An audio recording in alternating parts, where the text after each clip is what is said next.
মাস্টারমশাই একটা কথা শুরু করেছিলেন, সময়ের অভাবে হয়তো শেষ করতে পারলেননি, যে ভারতবর্ষের স্বাধীনতা অস্তমিত হয়েছিল 1757 সালে।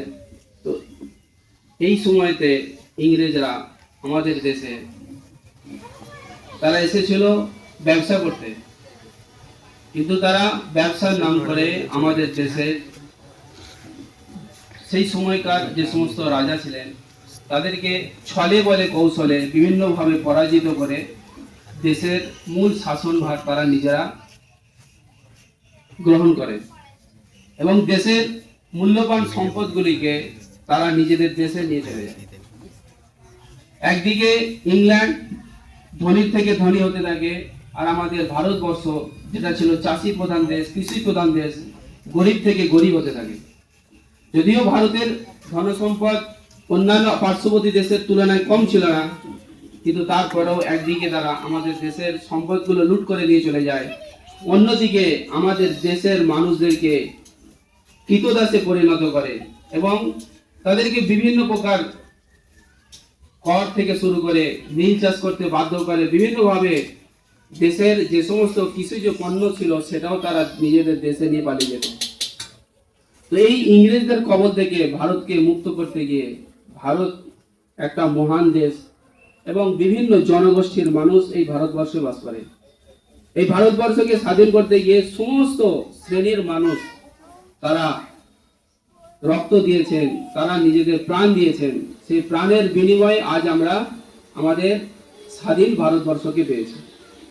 সেখানে যেমন একদিকে আমার হিন্দু ভাইরাও দেশের জন্য উৎসর্গ করেছেন এবং সেই মিশনে বা লক্ষ্যে পৌঁছানোর জন্য ভারতবর্ষের বিভিন্ন মুসলিম সন্তান যারা ছিল, যাদেরকে আমরা হয়তো ইতিহাসের পাতায় পাই না, কিন্তু আমরা যদি একটু লক্ষ্য করি তো সেই সময়কার ইতিহাস যদি আমরা ঘাটাঘাটি করি তো সেই সময় আমরা বিভিন্ন মুসলিম যারা দেশের জন্য প্রাণ দিয়েছেন, যেমন আশফাকুল্লাহ, যাকে আমরা ছোটবেলায় পড়েছিলাম যে তিতুমির বলে, আসলে এনার নাম ছিল মীর নিসার আলী, যে ইনি বাঁশের কেল্লা প্রতিষ্ঠিত করে সামান্য শক্তি নিয়ে বিশাল শক্তি ইংরেজদের বিরুদ্ধে তিনি রুখে দাঁড়াবার হিম্মত জানিয়েছিলেন এবং সেই বাঁশের কেল্লাতেই তিনি বিভিন্ন গোলার আঘাতে শহীদ হয়েছিলেন।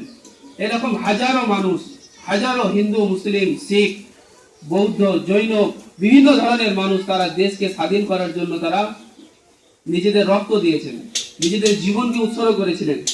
তারা যদি মনে করতেন যে